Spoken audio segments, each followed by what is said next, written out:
কোন রাজনৈতিক দলের নেতারা যদি ভেবে থাকেন ক্ষমতায় চলে এসেছি, এইটা করব ওইটা করব, এইটা দখল করব, আগে ওমকে খাইছে এখন আমি খাবো, এই খাওয়া খাওয়ি বাংলাদেশে আর চলবে না। বাংলাদেশে ধর্ম গোত্র বর্ণের ভিত্তিতে কোনো সংঘাত সহিংসতা কোনো বিভাজন বাংলাদেশে হয় না, হবে না, ইনশাআল্লাহ এটা আমরা বলতে পারি। এইবার মালয়েশিয়া সিন্ডিকেটের মাধ্যমে আমরা দেখেছি এই সিন্ডিকেটে আম জনতা সাধারণ কেউ জড়িত না, এমপি মন্ত্রী আমলারা জড়িত।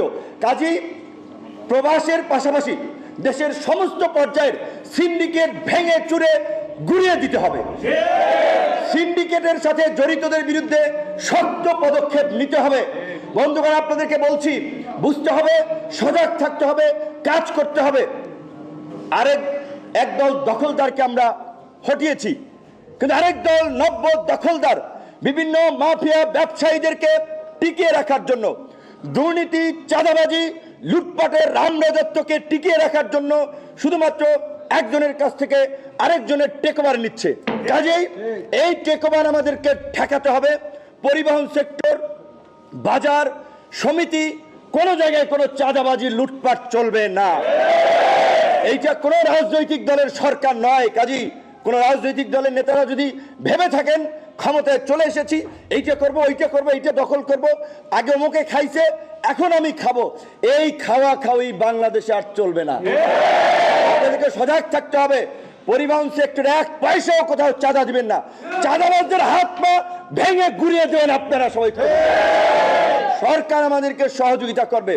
বিভিন্ন কমিউনিটি, বিভিন্ন সংগঠন, বিভিন্ন চাকরিজীবী সংগঠন হঠাৎ করে প্রধান উপদেষ্টার বাসভবনের সামনে 40-45 জন যে বিক্ষোভ করতেছেন, সচিবালয়ের সামনে 50-60 জন বিক্ষোভ করতেছেন, প্রেস ক্লাব, সচিবালয়, রাস্তাঘাট সমস্ত জায়গায় হঠাৎ করে কেন এই বিক্ষোভ শুরু হয়েছে?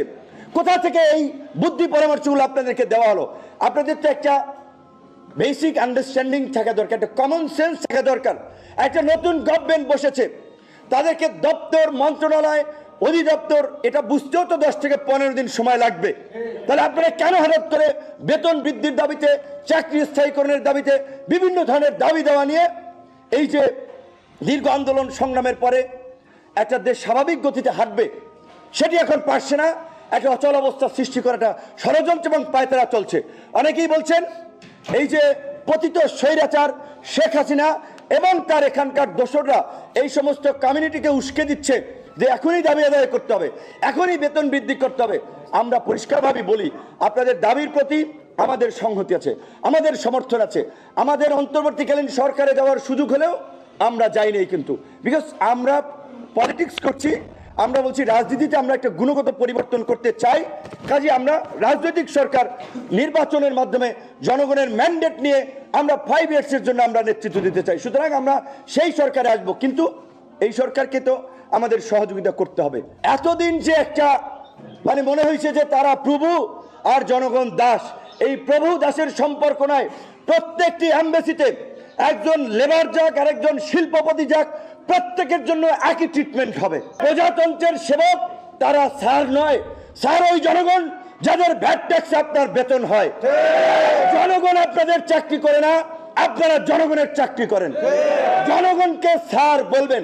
এখন থেকে কোন সরকারি কর্মকর্তা কর্মচারীকে স্যার বলবেন না, সম্মান করে জনাব সাহেব বলতে পারেন। স্যার কিসের? স্যার আমরা বলি যারা একেবারে আমাদের শিক্ষক ছিলেন, যারা আমাদেরকে পড়িয়েছেন তাদেরকে। বাংলাদেশে ধর্ম গোত্র বর্ণের ভিত্তিতে কোনো সংঘাত সহিংসতা কোনো বিভাজন বাংলাদেশে হয় না, হবে না, ইনশাআল্লাহ এটা আমরা বলতে পারি। কিন্তু ইন্ডিয়া তার নিরাপত্তার স্বার্থে তার যে ক্লজেস 4500 বর্ডার শেয়ারিং কান্ট্রি, বাংলাদেশকে নিয়ন্ত্রণে রাখতে, চাপে রাখতে তাদের বিভিন্ন এজেন্টদেরকে এখানে তৈরি করে আর্থিকভাবে পৃষ্ঠপোষকতা করে এমবেসিতে নিয়ে একটা প্রোগ্রামে দাওয়াত দিয়ে অ্যাম্বাসেডরের সাথে খাতিল করে তাদেরকে দিয়ে এইখানের এই কমিউনাল হারমোনি ব্রেক করার জন্য, নষ্ট করার জন্য, সাম্প্রদায়িক সম্প্রীতি নষ্ট করার জন্য, সাম্প্রদায়িক বিভাজন এবং সাম্প্রদায়িক